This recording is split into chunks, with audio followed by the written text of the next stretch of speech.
Bienvenidos y bienvenidas al podcast de la mítica, el lugar en el que nacen las historias. Hay algo en las historias que dialoga con lo más hondo de nosotros, como seres humanos. No importa el género, eso no es más que un envoltorio. Todas las historias conectan con nuestra sensibilidad más primitiva. Y lo hacen desde que unas personas se sentaron alrededor del fuego e imaginaron a otros individuos con sus propios problemas, fallas y aprendizajes, y descubrieron que también eran los suyos. Habría que ver cómo eran esas primeras historias, aunque algo me dice que no eran muy distintas a las que disfrutamos hoy en día. Al menos si nos fijamos en sus elementos más básicos, esquemas narrativos que se comenzaron a registrar en lo que posteriormente conoceríamos como las antiguas mitologías, eso que siempre perteneció al inconsciente colectivo. Ya os habréis imaginado que este canal no se llama La Mítica por nada, sino por esa necesidad de acudir al origen de todo esto, de encontrar los hilos invisibles que conectan a individuos de diferentes épocas y culturas, la razón por la que todos nos identificamos con ciertas imágenes y conflictos. Ahí hay una conexión, desde luego, tan profunda que hoy nos llevará hasta el mismísimo Hades, el inframundo de la Grecia antigua. Pero no iremos solos. Bajaremos de la mano de Perséfone, la mal llamada, en mi opinión, diosa de la primavera. Para analizar y comprender por qué su historia se convirtió en un arquetipo que llega hasta nuestros días, por qué, después de ser raptada por Hades, Perséfone se ve abocada, y nosotros con ella, a un ciclo eterno de vida, muerte y renacimiento. Lo que los griegos atribuyeron al paso de las estaciones, al florecimiento de la primavera y la muerte de las cosechas en el invierno. El mito de Perséfone es una promesa de cambio, algo que, si lo pensamos bien, conecta con uno de los sentidos más primordiales de las historias: el cambio de un entorno, de un status quo, del interior de los personajes.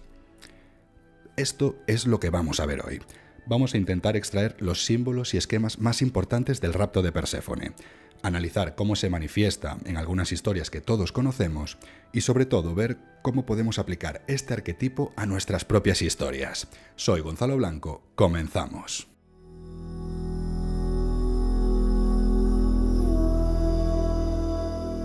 El rapto de Perséfone es probablemente uno de los mitos más conocidos de la antigua Grecia, pero para quien no lo conozca, cuenta cómo Hades se llevó a esta muchacha al inframundo y la hizo su esposa. Y cómo su madre, Deméter, pagó su ira con lo que tenía a su alcance, que eran los campos y los cultivos, que no volvieron a florecer hasta que su hija regresó a su lado. Por el camino hubo una especie de pacto por el que Perséfone debía volver al inframundo unos meses al año, que coincide con este tiempo de frío e invierno, así que la primavera vuelve cada temporada cuando Perséfone regresa al mundo de los vivos.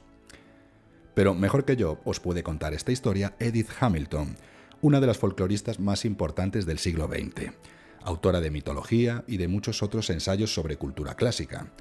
Esto es lo que ella escribe en un capítulo dedicado a Deméter, porque, ya lo veremos más adelante, ella es realmente la protagonista de este mito. En cualquier caso, la adaptación de Edith Hamilton dice así: Deméter tenía solo una hija, Perséfone, la doncella de la primavera. La perdió, y tan terrible fue su pena que negó sus dones a la tierra, y ésta se convirtió en un desierto helado. Los campos verdes y fértiles quedaron cubiertos de hielo, desolados porque Perséfone había desaparecido. El señor oscuro del inframundo, el rey de los numerosísimos muertos, se la había llevado, aprovechando que Perséfone, atraída por la maravillosa flor del narciso, se había alejado de sus acompañantes. De una cima en la tierra, en su caro El señor oscuro del inframundo, el rey de los numerosísimos muertos, se la había llevado, aprovechando que Perséfone, atraída por la maravillosa flor del narciso, se había alejado de sus acompañantes. De una cima en la tierra, en su carro, tirado por corceles negros como el carbón, surgió él, agarró a la doncella de la muñeca, la sentó a su lado y se la llevó al inframundo mientras ella lloraba. Las altas colinas se hicieron eco de su llanto, pero se oyó en las profundidades del mar y llegó hasta su madre. Deméter voló como un pájaro sobre la tierra y las aguas buscando a su hija, pero nadie le decía la verdad. Ni en los dioses, ni en los hombres, ni en las aves rapaces encontró ningún veraz mensajero. 9 días vagó Deméter, y durante todo ese tiempo no probó la ambrosía ni se llevó el dulce néctar a los labios. Por fin llegó hasta Helios, el sol, y él se lo contó todo. Perséfone estaba en el mundo subterráneo, entre las tinieblas de los muertos. Aquel fue el año más terrible y cruel para la humanidad. Nada creció, ninguna semilla brotó. En vano tiraban los bueyes. Aquel fue el año más terrible y cruel para la humanidad. Nada creció, ninguna semilla brotó. En vano tiraban los bueyes del arado entre los surcos. Parecía que toda la raza humana iba a morir de hambre. Finalmente, Zeus se dio cuenta de que debía intervenir y envió a los dioses a Deméter, uno tras otro, intentando apaciguar su ira, pero ella no prestó atención a nadie. No permitiría que la tierra volviera a dar frutos hasta que no viera a su hija.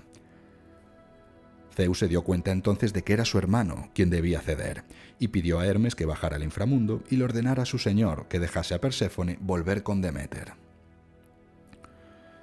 Hermes se los encontró a los dos sentados juntos, Perséfone intentando separarse de él, disgustada porque echaba de menos a su madre. Al oír las palabras de Hermes, la joven se levantó de un salto, deseosa de marcharse. Hades entendió que debía obedecer al mandato de Zeus y separarse de ella, enviándola a la tierra. Pero antes de que se fuera, le rogó que tuviera pensamientos amables sobre él y que no estuviera triste, ya que era la esposa de un inmortal, uno de los grandes. Luego le dio a comer una semilla de granada, sabiendo en su corazón que si lo hacía, algún día volvería junto a él. Preparó entonces su carro de oro, y Hermes tomó las riendas, guiando los caballos negros directamente hasta el templo de Deméter. Esta corrió al encuentro de su hija, rápida como una ménade que baja una ladera, y Perséfone saltó a sus brazos. Pasaron todo el día hablando, contándose sus aventuras, y Deméter quedó afligida al saber lo de la semilla de granada, temiendo que no pudiera conservar a su hija a su lado. A pesar del pobre consuelo que suponía perder a su hija durante 4 meses al año, Deméter estaba arrepentida de la desolación que había causado. Así que de nuevo enriqueció los campos con frutos abundantes, y el mundo entero se llenó del brillo de las flores y las hojas verdes. Deméter, diosa de la abundancia de la cosecha, era sobre todo una divina madre afligida que veía a su hija morir cada año, y Perséfone era la doncella radiante de la primavera y el verano, y le bastaba con pisar ligera las colinas secas y pardas para convertirlas en frescas y floridas. Esa era la pisada de Perséfone. Pero nunca olvidaba lo breve que era esa belleza. Frutos, flores, hojas. Todo lo bueno que crecía de la tierra debía terminar con la llegada del frío y pasaría, como ella misma, a manos de la muerte. Después el señor de las tinieblas se la llevaría, y ya no sería la alegre y joven criatura que jugaba entre las flores de la pradera, ajena a toda preocupación o inquietud. Es cierto que renacía de entre los muertos cada primavera, pero llevaba con ella el recuerdo del lugar del que venía. A pesar de su resplandeciente belleza, había algo extraño e imponente en ella. Con frecuencia la llamaban la doncella cuyo nombre no debe pronunciarse. Este es un resumen, muy a grandes rasgos, del rapto de Perséfone. He omitido una parte en la que Deméter vaga por el mundo y que cuenta cómo se creó el primer templo dedicado a su figura, pero creo que se desvía un poco de lo que queremos tratar en este programa. Porque es este núcleo, más centrado en Perséfone, lo que realmente se convirtió en un arquetipo, un esquema narrativo que se repite en infinidad de historias. Y esto es lo que realmente nos ocupa. Pero bueno, sí que quiero advertiros de que esto es bastante más amplio y que hay ramificaciones que se relacionan con otros mitos. Si queréis profundizar en la parte estrictamente mitológica, os recomiendo canales como Archivo Mitológico o el de Paul Gise, que quien lo conozca sabrá que cuenta estas cosas con una visión muy actual y que yo creo que nadie más lo hace de este modo. Muy recomendables ambos canales. Pero aquí vamos a lo nuestro, que es la escritura. ¿Qué podemos aprender de este mito? ¿Cuáles son los símbolos y esquemas de los que podemos apropiarnos? Porque sí, esto nos pertenece a todos, y aunque no fuese así, por suerte, las estructuras y los artificios narrativos no forman parte de la propiedad intelectual. Son herramientas que todos tenemos a disposición para armar nuestras propias historias. En lo que respecta al rapto de Perséfone, una de las lecturas que podemos hacer es el rapto como metáfora del paso de la niñez a la adultez. Acabamos de ver que Perséfone comienza el mito como una joven inocente, recolectando flores en el campo, lo que simboliza esa etapa despreocupada que es la infancia.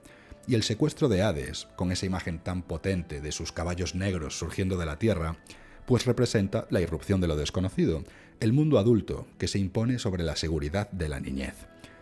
Es en el inframundo donde Perséfone recibe este aprendizaje al que todos nos vemos forzados en cualquier etapa de maduración. Y luego tenemos las semillas de granada, que son el símbolo del cambio definitivo, de la negociación, del engaño. Esto tiene muchos matices, por el que Perséfone se vincula para siempre con el inframundo, con este mundo desconocido, que es la adultez. Todo esto tomando perspectiva histórica. Ojo, hay que tener en cuenta que en la antigua Grecia seguramente esto no sonaba tan terrible como nos suena ahora, hoy en día. Este viaje de Perséfone simbolizaba el de cualquier mujer de la época, que llegado un momento se iba a vivir con la familia de su esposo y era separada de la suya propia, de sus padres y de sus hermanos. Pero bueno, a lo que voy es que cuando regresa con su madre, Perséfone ya no es la misma. Ha aprendido sobre el poder, el deseo, la pérdida. Ya no es solo la hija de Deméter, es también la reina del inframundo. Este cambio representa la aceptación de la dualidad de la vida adulta, la inocencia perdida y esta nueva responsabilidad. Porque de nuevo, tampoco quiero profundizar demasiado en esto, la figura de Perséfone se ha ido acotando con el paso de los siglos a esta dualidad, que es muy interesante, todo se ha dicho, a esta mujer con florecillas por un lado y calaveras por el otro. Pero la verdad es que la mayor parte de las representaciones de Perséfone en la Grecia clásica era como la reina del inframundo, como una mujer peligrosa y con mucho poder en el reino de los muertos, una villana. Y es que al final su personaje es un arquetipo en sí mismo, esa villana que esconde más complejidad de la que puede parecer en un primer momento, que tiene una historia de origen traumática con la que cualquiera empatizaría y que te da un mecanismo muy potente, un personaje que siempre es sólido. Siguiendo con el inframundo, aquí también tenemos una simbología muy clara. Este espacio representa lo desconocido, el lugar donde Perséfone confronta sus miedos y deseos ocultos. Este descenso también puede interpretarse como una inmersión en el subconsciente, donde el personaje enfrenta aspectos de sí mismo que antes ignoraba o temía. Pero sobre todo, este viaje refleja un proceso de transformación interna, la muerte de una identidad anterior y el renacimiento de un nuevo ser, digamos. Y si avanzamos a narrativas más modernas, el inframundo no se reduce a un espacio físico, también puede ser espiritual, algo más metafórico, que se refiere a las crisis emocionales que nos obligan a enfrentarnos a nuestros traumas o demonios internos. Y si hablamos del inframundo, tenemos que hablar también del personaje de Hades, que tiene aquí un papel mucho más complejo, yo creo, de lo que puede parecer. En un primer momento, yo lo veo como una sombra, como el lado oscuro del ser humano que, en este caso Perséfone, debe aceptar. Volvemos a esa dualidad, a esa complejidad del mundo adulto. Porque Hades también es estabilidad, es orden, es la inevitabilidad del destino. Hay que recordar que Hades, más allá de representaciones posteriores que lo reducen a un villano, era un regente serio y equilibrado. No era como los dioses del Olimpo, caprichosos y arrogantes. Hades era un dios más responsable y que encarnaba la integración de lo reprimido, la aceptación de la muerte, la introspección y la confrontación con la verdad interior. Entendedme, lo del rapto no estuvo bien, eso por descontado, pero creo que si ampliamos un poco el foco, la figura de Hades es mucho más rica que la de un simple villano, y esa creo que es la complejidad que deberíamos buscar en nuestras historias. Otro personaje que también es un arquetipo en sí mismo es el de Deméter. Aquí recojo la chincheta que pusimos antes sobre su figura como protagonista de esta historia. Edith Hamilton nos cuenta el rapto de Perséfone en un capítulo dedicado a su madre, realmente, porque esta historia viene de los himnos homéricos, concretamente del himno a Deméter. Porque si hay una figura aquí que representa la primavera, es ella y no tanto Perséfone. Al final no hay que olvidar que Deméter es la diosa de la agricultura, la que arrasó los cultivos cuando le arrebataron a su hija y la que permitió que volviesen a florecer. Pero bueno, en términos narrativos, el arquetipo de Deméter es el de la madre protectora, aquella que está dispuesta a todo por su hija. Afronta esta situación con fiereza, que es lo que lo lleva a actuar de una manera extrema, porque sí, Deméter nos arrebata los cultivos por la ira que siente, no por pena. Y esta emoción trasciende lo personal, se convierte en un problema cósmico, si se quiere ver así. La tierra deja de dar frutos, el hambre asola a la humanidad y los dioses se ven obligados a intervenir. Deméter no obtiene una victoria completa, su hija regresa, pero solo durante una parte del año. Este desenlace redondea su arquetipo porque representa la aceptación de una pérdida parcial y la necesidad de adaptarse. Y este es un arquetipo muy conocido, pero también muy interesante, porque, como todo, tiene dos caras. La primera es con la que todos empatizamos, una mujer que pierda a su hija. El dolor y la rabia están más que justificadas, pero estas madres protectoras también pueden llegar a ser controladoras. No creo que Deméter aquí lo sea, pero hay que entender que una persona capaz de todo por su hija es precisamente eso, capaz de todo, para bien y para mal. Tenemos muchas representaciones de esta figura en el cine y la literatura posterior. Cersei de Juego de Tronos, por ejemplo, muchas de las cosas que hace son con la intención de proteger a su familia y en especial a sus hijos. Esta es la madre protectora, un arquetipo que también aparece en el rapto de Perséfone y que puedes integrar en casi cualquiera de tus historias. Y por último tenemos el esquema más evidente y que más ha trascendido en las narrativas posteriores, que es el tema de la primavera, de los ciclos, el cambio, del amanecer después de una noche eterna. Hablo de esta imagen central, que es el florecimiento de los campos cuando regresa Perséfone. La desaparición de Perséfone representa el invierno, esa época de escasez y letargo. Pero esto forma parte de un ciclo, hay un regreso y un nuevo amanecer. Y esto es lo que recogen infinidad de historias desde un punto de vista simbólico, para mostrar los cambios que genera el regreso de una figura determinada. Esto lo vamos a ver ahora, con ejemplos concretos, tanto en historias que se centran en eso, como en otras en las que forma parte de una trama más secundaria. Vamos a ir del caso más evidente al más enrevesado, aunque muy claro también, yo creo. El primero es Frozen, la primera película, concretamente. Aquí Elsa se exilia por motu propio, pero claro, su marcha sume a Arendelle en un invierno interminable, y hasta que ella no regresa, gracias a su hermana Anna, el reino no vuelve a florecer, literalmente. Porque esto es lo interesante, no solo del rapto de Perséfone, sino de la escritura en general, que es trasladar estos procesos internos del personaje al plano físico. Elsa huye a las montañas porque cree que es un peligro, no se acepta a sí misma, y ese dolor se traduce en que su reino queda completamente helado. ¿Qué pasa? Que ella atraviesa este proceso de transformación y cuando evoluciona y consigue aceptarse a sí misma, esto también se traslada al plano físico y visual, que es que Arendelle vuelve a florecer.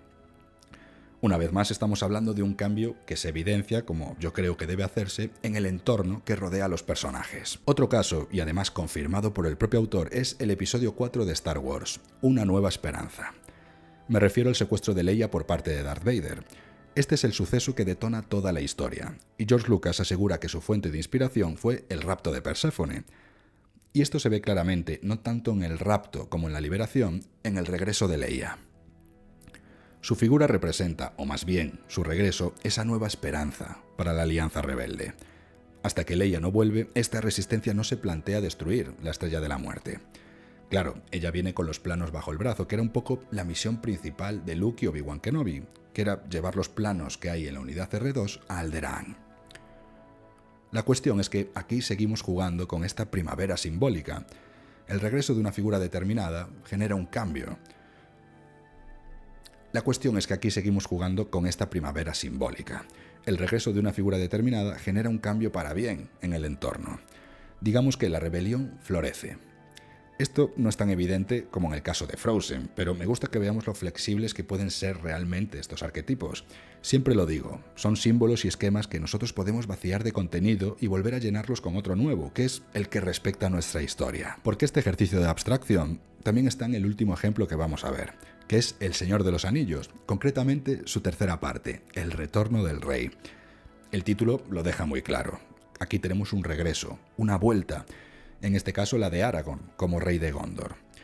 En este reino no es que haya un invierno, pero sí hay un letargo, una depresión como sociedad. En ese momento de la historia de la Tierra Media, Gondor está muy lejos de sus años dorados. Lleva un montón de tiempo sin rey, gobernado por senescales que cada vez se preocupan menos por revertir la situación. Y este regreso de Aragorn, el heredero de Isildur, representa una nueva etapa, un nuevo amanecer. Creo que el paralelismo con el rapto de Perséfone es claro, y lo enriquecedor aquí es que este arquetipo no forma parte del conflicto principal de la historia. Es muy importante, desde luego, como debe serlo cualquier trama secundaria, pero no es lo que vertebra toda la historia, como sí lo hace el personaje de Frodo. Aquí vuelvo a incidir en la flexibilidad de los arquetipos. Son engranajes narrativos que podemos adecuar a la estructura de una historia completa, pero también a muchas de esas otras estructuras que conforman las historias, ya sean tramas secundarias más pequeñas, personajes o situaciones concretas. Al final, las historias son grandes estructuras que se sustentan en otras estructuras más pequeñas. Y ahí es donde entran los arquetipos, que nos sirven para generar esos engranajes que juegan un papel en un sistema mucho mayor y complejo. La historia global del Señor de los Anillos no se sustenta en el rapto de Perséfone, tampoco la de Star Wars. Esta referencia tiene una función determinada en cada una de estas historias, y esa es la libertad que nos dan los arquetipos. Son mecanismos sólidos, pero lo suficientemente flexibles para que los podamos encajar como más nos convenga. Yo entiendo que a muchos esta libertad creativa que nos dan los arquetipos pues no les diga mucho o incluso les haga un flaco favor. Así que vamos a ver cómo podemos aplicar de una forma más concreta las estructuras y símbolos que hemos visto del rapto de Perséfone. Al menos el arquetipo principal, que es el cambio motivado por un regreso. Y creo que esto lo dice todo. Piensa que en tu historia hay un problema que resolver. Y para que realmente encaje esto del rapto de Perséfone, debería ser un problema que afecte a diferentes personajes, sean más o menos importantes. Pongamos las pobres gentes de Gondor o de Arendelle. Tenemos una situación de desequilibrio, que tu personaje devuelve a la normalidad con su regreso, o lo que supone su regreso, más bien. Lancemos al aire algunos ejemplos.